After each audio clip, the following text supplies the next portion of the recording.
Bismillahirrahmanirrahim. Bismillahirrahmanirrahim. Assalamualaikum warahmatullahi wabarakatuh. Alhamdulillahirrabbilalamin. Wassalatu wassalamu ala asyrafil hamdil mursalin wa ala alihi wa sahbihi ajma'in. Saudaraku yang beriman kepada Allah subhanahu wa ta'ala, kembali lagi berjumpa dalam channel kita Urau Surau. Pada kali ini ada sebuah video lagi viral hari ini berkenaan perseteruan antara Mbak Ria Puspita dengan Ferry Iswandi, ya, di mana ini adalah atas inisiatif kayaknya ya dari netizen, karena kita tahu bahwasanya Ferry ini tidak percaya akan adanya sihir ataupun santet. Jadi beliau ini ingin pembuktian ya kepada siapapun paranormal, dukun-dukun yang ingin menyantetnya, kalau itu tembus, kalau dia kena dengan santet ataupun sihirnya, dia bersedia memberikan uang tunai sebanyak 1 miliar dan satu buah unit mobil Alphard. Begitulah sayembara yang disampaikan oleh Ferry ini. Nah, kita tahu belakangan ini Mbak Ria ini kan sering di podcast bahwa beliau ini adalah mantan dukun santet yang telah hijrah. Jadi banyak netizen men-tag Mbak Ria ini, Teh Ria ini, untuk membuktikan santetnya, padahal beliau sudah hijrah ya, untuk membuktikan santetnya kepada Ferry ini, kalau memang betul-betul Mbak Ria ini adalah dulunya adalah dukun santet. Saudaraku yang beriman kepada Allah Subhanahu wa taala, nah ketika Mbak Ria ini diundang ke podcast di channel Malam Mencekam, kemudian di situ juga presenternya, pembawa acaranya, adminnya mempertanyakan tentang tantangan Ferry ini kepada Mbak Ria ya, Mang Ai kalau nggak salah namanya, menanyakan tentang hal itu. Kemudian Mbak Ria menanggapi. Nah, setelah Mbak Ria ini menanggapi, ternyata ya ditanggapi balik oleh Ferry Iswandi ini. Nah, untuk lebih lengkapnya mari kita simak dulu bagaimana Mbak Ria menanggapi tentang tantangan dari Ferry ini di podcast Malam Mencekam, yang mana video ini sebetulnya sudah dihapus. Silakan simak berikut ini. Sebelum kita berkisah, kita mau tanya dulu teh. Ini kan lagi heboh tentang Ferry Irwandi. Wah, YouTube-nya yang ini nih. Jadi membuat kehebohan atau apa teh? Saya sebenarnya dari kemarin itu sempat banyak yang nge-tag, bahkan saya sudah pasang instastory saya. Ada salah satu komentar yang kurang mengenakan saya baca, karena saya dianggap untuk menaikkan kredibilitas saya harus membuktikan kepada si Bung Ferry ini untuk menyantet dia biar saya dapat Alphard. Memang saya di sini mengakui saya bukan orang kaya, mungkin saya untuk membeli Alphard saya kurang mampu. Tapi untuk kredibilitas saya sekarang, thumbnail saya itu sudah besar terpampang Ria Puspita mantan dukun santet. Jadi saya pernah melakukan itu tapi sudah tidak melakukan sekarang. Dan saya cuma berpendapat gini, kalau orang yang belum pernah merasakan sakit mungkin masih bisa untuk berpendapat lain. Kayak contoh, dia tidak pernah penyakit diabetes, dia akan bilang ya lo coba dong kurangin gula, kurangin ini, kurangin itu gitu. Tapi bagi si penderita penyakit diabetes, dia sudah coba untuk ngurangin tapi memang qadarullahnya dapat hidayah dan dapat ujiannya dari Tuhan, itu ya penyakit. Saya bilang siapapun boleh berpendapat tentang ilmu teluh ataupun santet. Siapapun boleh pengen tahu kayak apa sih, emang ada nggak sih, emang bener nggak sih. Kan memang nyata, kalau di pedalaman itu nyata sekali. Nah, kalau kita hidup di kota semua serba milenial, itu disebutnya kuno.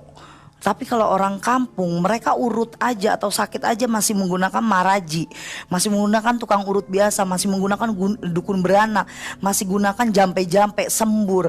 Jadi kalau kamu merasa tidak pernah, lebih baik jangan sesumbar, karena di saat Allah menurunkan hidayahnya kepada kamu, menurunkan penyakit itu, jangankan muntah paku, kamu mati dalam keadaan muntah darah aja gampang kalau udah Allah kun fayakun. Jadi dengan tantangan itu, maaf, para spiritual atau dukun-dukun tergerak nggak? Maksudnya ada yang tersinggung, wah gua sikat nih gitu. Banyak sih kalau untuk spiritualis yang tersinggung. Mungkin ada beberapa yang DM saya, teh gimana teh. Tapi kalau saya selalu bilang nggak usahlah dilakuin apa-apa, karena itu kan hanya mau naikin exposure si Ferry aja. Ferry bilang kayak gitu kan biar apa ya, viral gitu. Nah kalau kalian memang masih mampu untuk menggunakan ilmu kalian, saya tidak bisa ngomong apa-apa. Tapi kalau saya tidak mau, karena untuk apa saya mengucap 2 kalimat syahadat untuk bertobat tapi saya masih mau menggunakan itu demi Alphard aja, nggak mau Kak.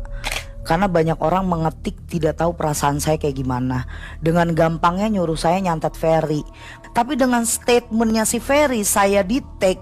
Terus orang itu ngomong, coba dong tunjukin, coba dong tunjukin, coba dong tunjukin. Di sini saya ngeluka saya yang lama tuh, koreng saya timbul lagi.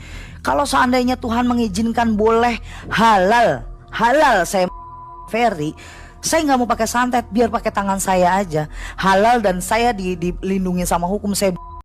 Nah, dalam video tersebut ya, Mbak Ria telah menjelaskan bahwa beliau ini tidak akan melakukan hal itu karena bagaimanapun beliau ini sudah hijrah. Saudaraku yang beriman kepada Allah Subhanahu wa taala, sebelum kita menayangkan tanggapan balik dari Ferry Iswandi, kita ingin mengulas sedikit bahwasanya dalam keyakinan kita umat Islam, saya tidak tahu apakah Ferry ini muslim atau tidak, saya tidak jelas. Yang jelas sebagai kaum muslimin, sebagai orang yang beriman, di dalam Islam itu ada sihir. Dan bahkan Rasulullah SAW dulu pun pernah kena sihir oleh Labib bin Aqsam, seorang Yahudi dari Bani Zuraik.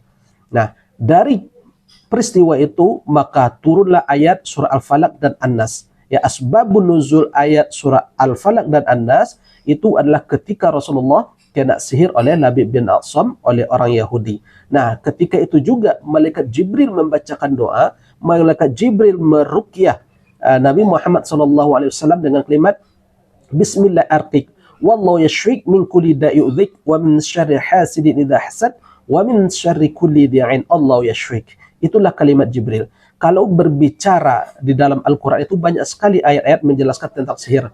Contoh surah Al-Baqarah ayat 102, kemudian surat Yunus ayat 76-77, surat Toha ayat 66 69, kemudian juga surah Al-A'raf ayat 116 juga. Itu semuanya berbicara tentang sihir. Nah, kalau ditanyakan kalau memang sihir itu ada, kenapa hari ini Ferry Iswandi ini tidak kena sihir? Saya beranggapan bahwasanya ini adalah bentuk kasih sayang Allah Subhanahu wa taala. Allah masih sayang kepada beliau sehingga Allah masih melindunginya, ya. Allah belum izinkan itu berlangsung, ya. Kalau itu berlangsung, saya tidak tahu apa yang mesti dia lakukan. Karena banyak di luar sana mereka yang kena sihir, yang mereka tidak tahu persis apa penyebabnya, ingin sembuh. Karena ketika seorang kena sihir itu seluruhnya, ya seluruh tenaga, seluruh perasaan, seluruh perekonomian dan keuangannya biasanya ludes untuk berobat, karena setiap dicek, setiap berobat ini tidak akan terdeteksi oleh medis. Makanya penyakit sihir ini termasuk salah satunya penyakit yang berbahaya, bisa merenggut nyawa seseorang dengan izin Allah Subhanahu wa taala. Saudaraku yang beriman kepada Allah Subhanahu wa taala, di sini kita ingin menekankan kalau dalam akidah kita umat Islam yang namanya sihir itu ada. Ya, kalau dikatakan kok belum ada buktinya sampai sekarang, wallahu a'lam bishawab, yang jelas Allah masih sayang kepada mereka, masih melindungi mereka. Tapi ingat, kalau Allah izinkan itu berlangsung, ketika Allah izinkan itu berlaku, nah disinilah nanti kita akan tahu ya bahwa sihir itu betul-betul ada. Kita tidak menakuti, tetapi sekeliber Rasulullah juga pernah kena, apalagi kita orang awam ini. Maka Rasulullah mengajarkan kita untuk senantiasa berlindung dari kejahatan, termasuk diantaranya kejahatan sihir. Saudaraku yang beriman kepada Allah Subhanahu wa taala, berikut kita ingin menayangkan tanggapan balik dari Ferry Iswandi tentang apa yang disampaikan oleh Tehria ketika podcast di channel Malam Mencekam. Kita akhiri, subhanakallahumma wa bihamdika asyhadu an la ilaha illa anta astaghfiruka wa atubu ilaik. Wabillahi taufiq wal hidayah. Assalamualaikum warahmatullahi wabarakatuh. Tadi gue baru nonton video Malam Mencekam ya, channel YouTube Malam Mencekam yang mana bintang tamunya Ria Puspita ya, mantan dukun santet yang udah beredar di media sosial beberapa waktu terakhir gitu. Nah di video itu sebenarnya ya lucu sih, menarik dan menghibur, cuman ada satu hal yang gue kira nggak benar nih. Jadi gini, di awal video itu ditunjukin potongan kalau Mbak Ria ini ingin membunuh saya bukan dengan santet tapi dengan tangan atau dengan apalah, karena benci atau kesal atau apa saya nggak tahu. Tapi yang jelas itu udah masuk ke ranah hukum dan masuknya udah pidana, ya, ancaman pembunuhan di depan publik. Nah sebenarnya gue nggak akan permasalahin kalau gue terbunuhnya sama santet, oke? Biar ngerti nih, biar gue ngancam enggak. Kalau gue terbunuh dengan santet, gue dan keluarga gue nggak akan pernah, sekali lagi nggak akan pernah mempermasalahkan. Bahkan gue kasih Alphard, gue kasih duit 1 miliar kalau terbunuh dengan santet. Tapi kalau bukan dengan santet, justru ini bisa berbahaya buat channel Malam Mencekam dan Ria Puspita itu sendiri. Supaya jelas, gue kasih tahu, Mbak Rianya di situ kan bilang gue konten kreator yang pansos nyari exposure dari manjat hal-hal mistis. ya saya konten kreator kecil yang pansos dan nyari exposure whatsoever. Tapi saya kasih tahu, saya berurusan dengan pihak yang jauh lebih mengerikan dari kalian dan mereka nyata. Saya udah bikin mafia kriminal rugi triliunan di Indonesia, dan kepala saya ini ada harganya. Jadi saya bisa mati tiba-tiba, dan kalau itu terjadi maka kalianlah pihak yang akan paling dicurigakan. Sampai sini paham kan? Jadi dalam 1 kali 24 jam untuk Mbak Ria Puspita dan channel apa tadi, Malam Mencekam, saya beri 2 pilihan. Kalian bisa lolos dari konsekuensi apapun kalau bisa santet saya dalam 1 kali 24 jam. Terserah siapa yang eksekusi. Saya tahu Mbak Ria katanya nggak mau lagi ABCDE, udah tobat dan segala macam. Tapi kan Mbak Ria bilang di video banyak teman-temannya yang masih sakti nih, yang tersinggung sama saya dan pengen eksekusi. Tapi Mbak larang, jangan dilarang, eksekusi aja. Karena kalau mereka bisa eksekusi saya, kalian semua aman. Dan yang eksekusi dapat duit 1 miliar dan Alphard. Kedua, bikin pernyataan maaf ke publik. Ya, itu aja. Mau itu channel Mencekam, Malam Mencekam dan Mbak Ria Puspita. Karena ya itu udah masuk ranah pidana. Dan ya udah. Ya minta maaf ke publik, jangan ke saya. Cuman 2 skenario itu yang aman buat kalian.